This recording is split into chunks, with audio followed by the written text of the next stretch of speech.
Jumpa lagi Sobat Olahraga, bagaimana kabar kalian? Semoga selalu dalam keadaan sehat. Pada video kali ini, kita akan memberikan informasi terbaru diantaranya sebagai berikut. Eliano Reijnders menanggapi pencoretan dirinya oleh Shin Tae-yong. Tetap semangat dan fokus untuk berkembang. Pratama Arhan jadi sorotan media Jepang, meski timnas Indonesia kalah telak dari Jepang. Tapi sebelum lanjut, bantu support channel ini dengan cara subscribe agar saya tambah semangat bikin kontennya. Terima kasih. Eliano Reijnders menanggapi pencoretan dirinya oleh Shin Tae-yong. Tetap semangat dan fokus untuk berkembang. Untuk kedua kalinya secara beruntun, namanya dicoret dari daftar pemain yang akan membela tim Merah Putih di kualifikasi Piala Dunia 2026 zona Asia. Setelah absen dalam laga melawan Cina pada 15 Oktober 2024 karena alasan taktik, kali ini ia kembali tidak dimasukkan ke dalam skuad untuk pertandingan penting melawan Jepang pada 15 November 2024. Reijnders tetap semangat meski dicoret. Meski menghadapi situasi sulit, Eliano menunjukkan mentalitas yang luar biasa. Dalam pernyataannya kepada media, Reijnders mengaku menghormati keputusan pelatih Shin Tae-yong dan memahami bahwa ia perlu bekerja lebih keras untuk memenuhi ekspektasi. Saya sangat menghormati keputusan pelatih. Dia memiliki pandangan dan standar tertentu untuk tim, dan tugas saya adalah terus berkembang. Saya mungkin belum mencapai level yang diinginkan, tetapi saya tidak akan menyerah. Ini adalah motivasi bagi saya untuk bekerja lebih keras, ujar pemain berusia 24 tahun tersebut. Eliano menegaskan bahwa dirinya tidak melihat pencoretan ini sebagai kegagalan, melainkan sebagai proses pembelajaran. Ia yakin bahwa dengan latihan yang konsisten dan tekad yang kuat, ia dapat meningkatkan performanya dan kembali bersaing untuk tempat di skuad utama. Analisis Shin Tae-yong dan penilaian Sumarji. Keputusan Shin Tae-yong untuk mencoret Eliano Reijnders didasarkan pada evaluasi selama sesi latihan jelang pertandingan melawan Jepang. Menurut pelatih asal Korea Selatan tersebut, kualitas fisik dan permainan Eliano dinilai masih kalah bersaing dengan pemain lain di skuad timnas Indonesia. Ketua Badan Tim Nasional, BTN, Sumarji, juga memberikan pandangannya terkait pencoretan Eliano. Ia menilai bahwa faktor fisik menjadi salah satu kendala utama. Saya kira terlihat faktor fisik Eliano Reijnders dibandingkan dengan teman-temannya di timnas Indonesia, ujar Sumarji. Namun, Sumarji juga percaya bahwa Eliano masih memiliki potensi besar. Ia melihat bahwa pemain yang kini membela PEC Zwolle di Belanda itu memiliki semangat untuk terus bersaing. Saya kira dia masih bisa bersaing. Tapi kan ketika latihan kemarin, penilaian berbeda ada di coach Shin Tae-yong. Tambahnya, komitmen Eliano untuk terus berkembang. Sebagai pemain muda yang baru bergabung dengan timnas Indonesia, Eliano memahami bahwa proses adaptasi tidak selalu mudah. Ia mengakui bahwa persaingan di level internasional sangat ketat dan membutuhkan komitmen tinggi untuk terus meningkatkan kemampuan. Saya merasa adaptasi saya masih belum sepenuhnya sempurna, tetapi saya tidak akan berhenti mencoba. Saya telah berbicara dengan pelatih dan rekan-rekan di tim untuk mencari tahu apa yang perlu saya perbaiki. Saya yakin bahwa saya dapat kembali dan memberikan kontribusi untuk tim, kata Eliano. Eliano juga menyampaikan apresiasi kepada rekan-rekannya di timnas Indonesia yang terus mendukungnya. Ia merasa bahwa lingkungan tim sangat membantu dalam membangun kepercayaan diri dan memberinya motivasi untuk terus berjuang. Pandangan Shin Tae-yong tentang masa depan Eliano. Shin Tae-yong, meskipun mencoret Eliano dari skuad untuk 2 laga penting, tetap memberikan pandangan positif tentang masa depan pemain tersebut. Pelatih yang telah membawa banyak perubahan di timnas Indonesia itu mengakui bahwa Eliano memiliki potensi, tetapi masih perlu waktu untuk berkembang. Saya tahu Eliano adalah pemain berbakat, tetapi saat ini ia belum cukup baik untuk bersaing di skuad utama. Saya berharap ia terus berlatih dan bekerja keras. Jika ia menunjukkan perkembangan, tentu saya akan memberinya kesempatan di masa depan, ujar Shin Tae-yong. Tekad untuk membuktikan diri.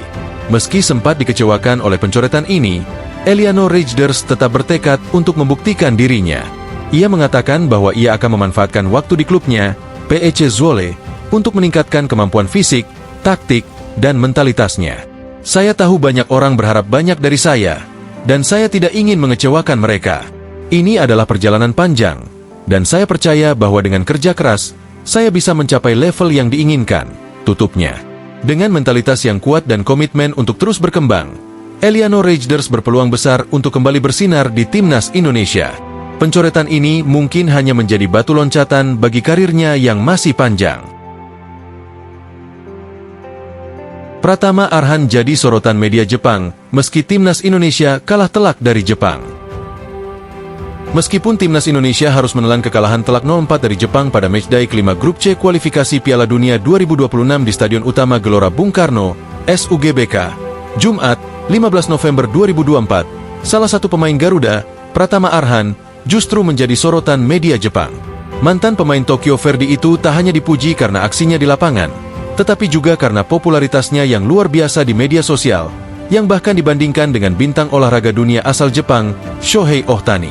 Dalam laporan yang diterbitkan oleh Nikkan Sports, Pratama Arhan dijuluki sebagai pemain ganda, berkat kemampuannya memanfaatkan lemparan ke dalam sebagai senjata andalan. Media tersebut mencatat bahwa Arhan kerap menjadi perhatian setiap kali ia melakukan lemparan jauh, yang bahkan mampu menjangkau kotak penalti lawan. Dia juga mantan bek Tokyo Verdy. Ia dikenal sebagai pemain ganda yang menggunakan lemparan jauh, tulis laporan Nikkan Sports.